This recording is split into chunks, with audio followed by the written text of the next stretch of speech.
یوں کریں گے پھر کھڑے ہوں گے. تو یہ انیشیشن آف موومنٹ, جب ایک وقت کھڑے ہو گئے چلنا شروع ہو گئے, ٹک ٹک ٹک تیز تیز کرنا چلنا شروع ہو جائیں گے. اسی طرح مجھے یاد ہے کہ ایک میرا پیشنٹ تھا تو وہ ڈارٹس کھیلا کرتا تھا, تو وہ ڈارٹس پھینکتے ہوئے اس کے ہاتھ سے ڈارٹ نکلتا نہیں تھا, رک جاتا تھا یہاں, یہ یوں کرتے کرتے. بعض اوقات کیرم کھیلتے ہوئے جو موومنٹ ہے وہ رک جاتی ہے. یہ عام لوگوں میں بھی ہو جاتا ہے, بٹ فار دیز پیشنٹس یہ ایک اس کی علامت ہو سکتی ہے, ضروری نہیں ہے. تو یہ تمام علامتیں, پھر جب یہ بیماری تھوڑی سی اور بڑھتی ہے تو پھر موڈ سوئنگز بھی آ جاتے ہیں. کبھی کبھی جو پیشنٹ ہے وہ ڈس اورینٹڈ بھی ہو جاتا ہے, کبھی کبھی اس میں رونے کا تاثر پیدا ہو جاتا ہے, ڈپریشن کا. اور بہت سے لوگ پارکنسن ڈیزیز کو بعض اوقات ڈپریشن سمجھتے ہیں. تو یہ بہت سی علامتیں ہیں, ضروری نہیں کہ ہر مریض میں یہ ساری علامتیں ہوں. یہ بھی ضروری نہیں کہ اس کے دونوں ہاتھ یا دونوں ٹانگوں میں پارکنسن ہو, یونیلیٹرل بھی ہو سکتا ہے. بعض اوقات صرف ایک سائڈ کے اوپر پارکنسن ڈیزیز ہوتی ہے, بلکہ شروع میں ہوتی ہے ایک سائڈ کے اوپر ہے, بڑھتے بڑھتے بڑھتے پھر دونوں سائڈ پہ ہو جاتی ہے. یہ تو ہو گئی اس کی علامتیں.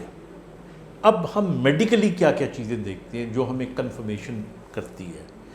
میڈیکلی ہم جب دیکھتے ہیں ان پیشنٹس کو تو پہلی چیز کم از کم میں اپنے پیشنٹ کے اندر جو دیکھتا ہوں وہ ٹون ہوتی ہے.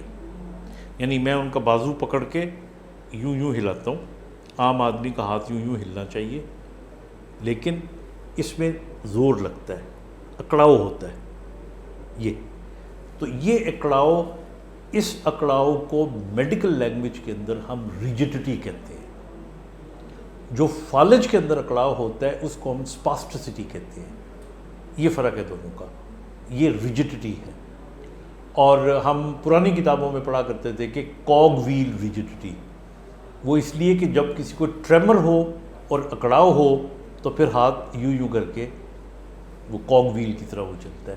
تو ایک یہ نشانی ہم دیکھتے ہیں. دوسری نشانی اس کے اندر جو ہم دیکھتے ہیں وہ بڑی انٹرسٹنگ ہے. دنیا میں تقریباً جتنی ٹریمرز ہوتی ہیں, یعنی راشیا کی جتنی بیماریاں ہوتی ہیں, ان کے اندر جب آپ کام کرو تو راشا بڑھ جاتا ہے. یعنی مثال کے طور پہ بڑھاپے کے اندر ایک سینائل ٹریمر آ جاتی ہے. اس کے اندر اگر آپ نے اکثر بزرگوں کو دیکھا ہوگا کہ پانی پئیں گے یا چائے پئیں گے تو ہاتھ یوں کانپ رہا ہوتا ہے, ان کا یوں یوں کانپ رہا ہوتا ہے, یا کسی کے سر پہ ہاتھ پھیرنا ہو تو یوں لگ رہا ہوتا ہے. یہ جو ٹریمر ہوتی ہے, یہ جب کوئی موومنٹ آپ کرتے ہیں تو یہ ٹریمر ختم ہو جاتی ہے. یعنی باقی ٹریمرز بڑھ جاتی ہیں, یہ ختم ہو جاتی ہے. یہ ریسٹ ٹریمر ہوتی ہے, جب ہاتھ کام نہیں کر رہا ہوتا تو یوں یوں کر کے ہل رہا ہوتا ہے. اگر آپ اسے کہیں کہ بھئی ہاتھ اوپر اٹھاؤ یا کسی چیز کو پکڑو تو وہ ٹھیک ہو جاتا ہے. تو یہ دوسری امپورٹنٹ چیز ہے جو ڈاکٹر دیکھتا ہے. تیسرا اس کے اندر ایک گلیبولر ٹیپ ٹیسٹ ہوتا ہے. ہم انگلی سے مریض کے ماتھے پہ یہ ٹیپ کرتے ہیں.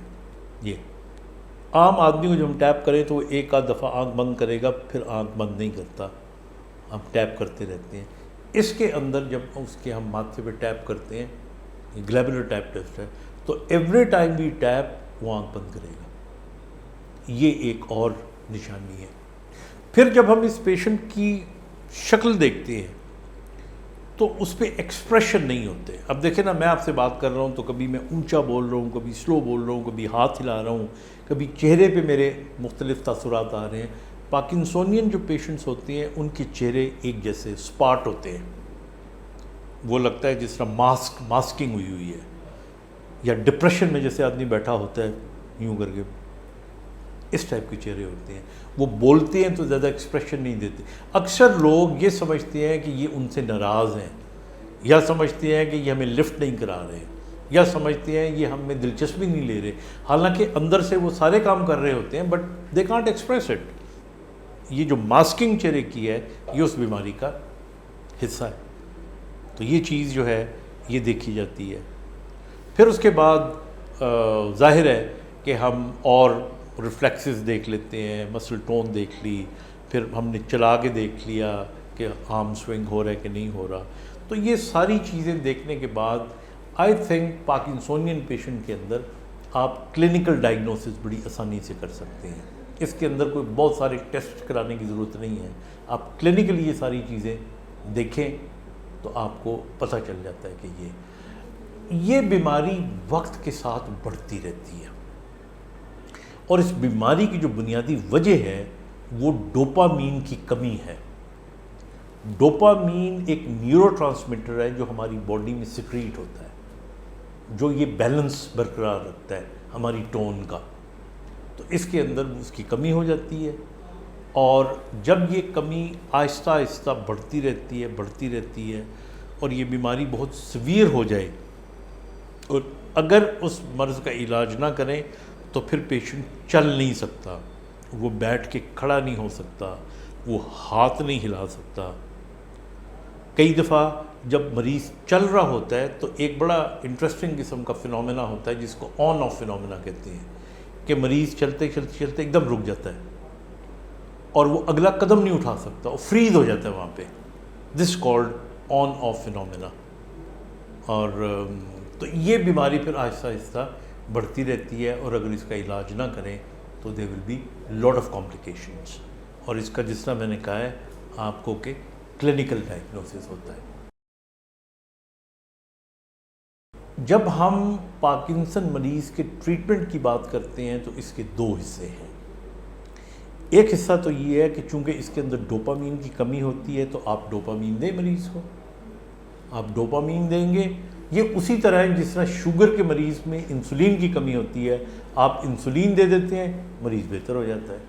اس میں ڈوپامین کی کمی ہے، آپ ڈوپامین دے دیں گے، پیشنٹ کی موومنٹ بھی بہتر ہو جائے گی، اس کا چلنا بھی ٹھیک ہو جائے گا، بولنا بھی ٹھیک ہو جائے گا، آواز بہتر ہو جائے گی، اس کی ہینڈ رائٹنگ اس کی بہتر ہو جائے گی، راشا اس کا صحیح ہو جائے گا، اور بریڈیکائنیزیا ختم ہو جائے گا. تو پیشنٹ بہترین حالت میں دوائی کے ساتھ آ جاتا ہے. اب اس میں دو مسئلے آ رہے ہوتے ہیں. ایک مسئلہ تو یہ آ رہا ہوتا ہے کہ چونکہ یہ بیماری وقت کے ساتھ بڑھ رہی ہوتی ہے تو ڈوپامین کی جو ضرورت ہے وہ بھی بڑھتی جا رہی ہوتی ہے، اور ایک خاص حد تک ڈوپامین اگر آپ دیں گے، یہ سینامٹ کے نام کی ٹیبلٹس ہوتی ہے، میں اور زیادہ دوائیوں کے نام نہیں لے رہا، اور اس کے علاوہ بھی بہت سی دوائیاں ہیں. یہ جب دوائیاں ہم دیتے ہیں تو آہستہ آہستہ ان کے مقدار میں اضافہ کرنا پڑتا ہے، اور اس کی مقدار میں اگر ہم اضافہ کر لیتے ہیں اور اگر وہ مقدار کافی زیادہ ہو جائے، بعض اوقات زیادہ مقدار کے سائیڈ ایفیکٹس آ جاتے ہیں، اور ان سائیڈ ایفیکٹس کے اندر ایک سائیڈ ایفیکٹ کوریا، یہ ڈانسنگ موومنٹ ہے. آپ پارکنسن کے کئی پیشنٹس کو آپ دیکھیے گا، اگر وہ زیادہ مقدار میں دوائی لے لیں تو پھر یہ موومنٹ یوں بے چینی، like this called a dancing movement. تو یہ ایک انڈیکیٹ کر دیتی ہے. میرے بہت سے پیشنٹس ہیں وہ بعض اوقات اوور ڈوزیج کے ساتھ یا زیادہ ڈوز لے لیتے ہیں، اور وہ جب آتے ہیں تو فوراً پتہ چل جاتا ہے کہ انہوں نے اوور ڈوز لی ہوئی ہوتی ہے. تو اس کا آسان طریقہ ہے کہ ہم دوائی کم کر دیتے ہیں یا دوائی چینج کر دیتے ہیں. تو یہ تو مطلب اس کے اندر دو قسم کی دوائیاں ہوتی ہیں. ایک تو ایسی دوائی ہے کہ جو ڈائریکٹ ڈوپامین وہاں پہ پہنچا رہی ہوتی ہے، اور دوسری دوائی ہوتی ہے کہ جو ڈوپامین کے ایفیکٹ کو انہینس کرتی ہے. تو اس کی کمبینیشن ہوتی ہے جو ایک اچھا نیورولوجسٹ یا جنرل فزیشین یا ریہیبلیٹیشن کنسلٹنٹ وہ اپنی طریقے سے مانیٹر کرتا ہے. دوسرا اس کے اندر جو امپورٹنٹ ٹریٹمنٹ کا پہلو ہے وہ اس کی میڈیکل ریہیبلیٹیشن ہے، کیونکہ وہ تمام بیماریاں جن کے اندر مریض کیور نہیں ہوتا بلکہ بہتر ہو سکتا ہے، اس کی میڈیکل ریہیبلیٹیشن کی ضرورت ہوتی ہے. اب ان مریضوں میں جو میڈیکل ریہیبلیٹیشن ہے اس سے مراد یہ ہے کہ ان کو ہم چلتا پھرتا رکھیں، ان کو کام کاج کرتے ہوئے رکھیں، ان کے اندر کوئی کمپلیکیشن آ رہی ہے تو اس کو اس سے بچا کے رکھیں. یہ وہ تمام چیزیں ہیں جن کا خیال ہم اب مثال کے طور پہ نمبر 1 میڈیکل ریہیبلیٹیشن میں ہم یہ انشور کرتے ہیں کہ یہ جو پیشنٹ ہوتے ہیں یہ جب چلیں، چونکہ یہ چلتے ہوئے آرمز نہیں ہلالتے تو ان کے کندھے جیم ہو جاتے ہیں، ان کو فروزن شولڈر ہونے کا امکان ہوتا ہے. تو ہم ان کو اپنے فزیو تھراپسٹ کو کہتے ہیں کہ بھئی آپ نے ان کے کندھوں کی ایکسرسائزز کرانی ہے، ان کو چلتے ہوئے کہنا ہے کہ آپ نے اپنے بازو ہلانے ہیں تاکہ ان کو فروزن شولڈر نہ ہو. Excuse me. پھر دوسرے نمبر پہ ان پیشنٹ کے اندر مسئلہ یہ آتا ہے کہ جب یہ چلتے ہیں بہت زیادہ اسٹوپ پوسچر میں, بالکل جھک کے کب نکال کے, تو ان کو کمر میں درد ہو جاتی ہے اور کب بڑھتا رہتا ہے. لہٰذا ان کو ایکسرسائزز کروانی پڑتی ہیں. اگین ہم ڈائریکٹ کرتے ہیں اپنے فزیوتھراپسٹ کو کہ آپ اس کو ایسی ورزشیں کروائیں کہ ان کے پیراسپائنل مسل اسٹرانگ ہوں اور ان کا کب کم سے کم ہو. ضرورت پڑتی ہے تو ہم بیلٹ بھی ان کو ایڈوائز کر دیتے ہیں. پھر اس کے بعد ہم ان کے اندر فلوئنسی آف موومنٹ پیدا کرتے ہیں.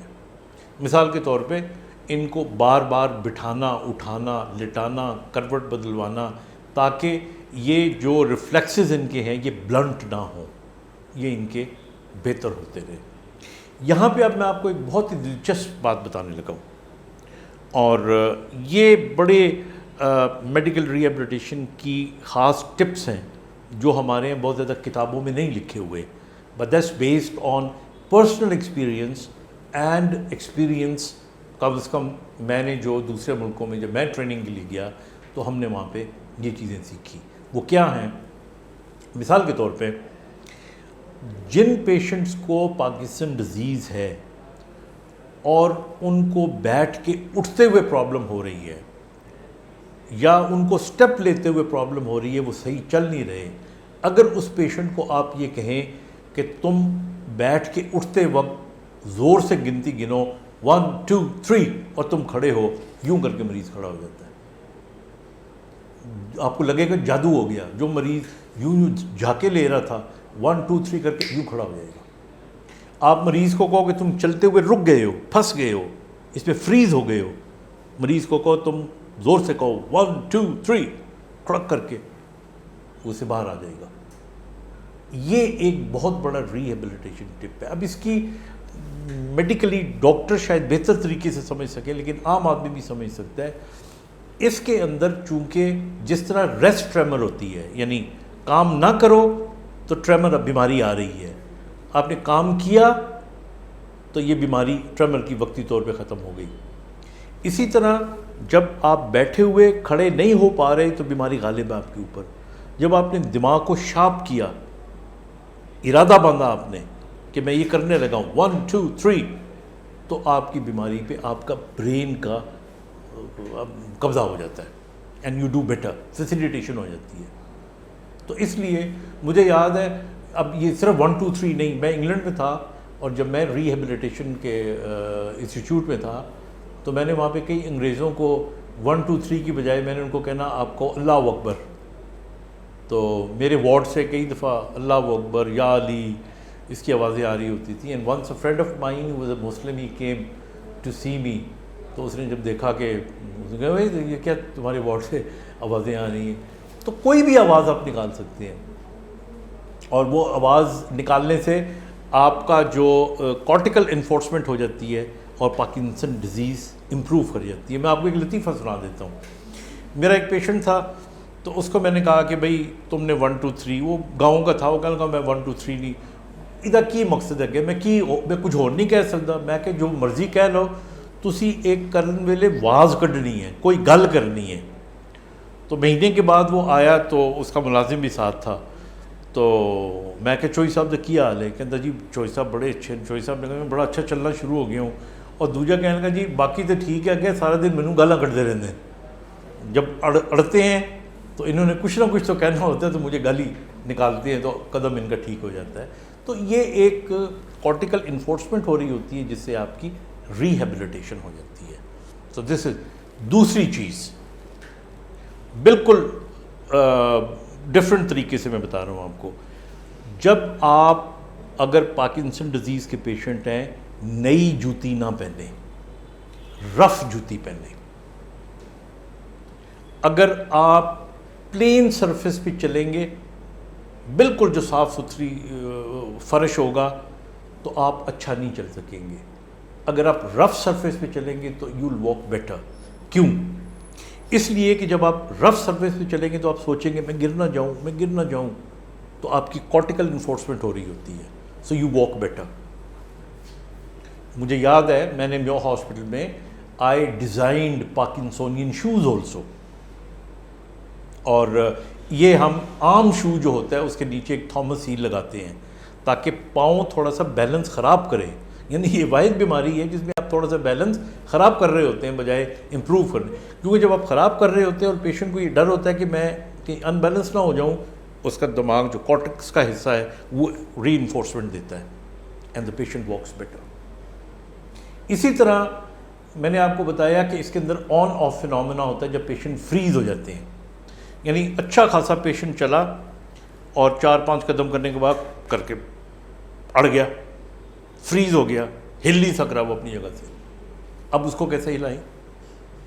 آپ اس کو 100 دفعہ کہو جی قدم اٹھاؤ, اسے قدم وہ کیونکہ وہ انیشیشن آف موومنٹ نہیں ہو رہی, بیماری سیویئر ہے.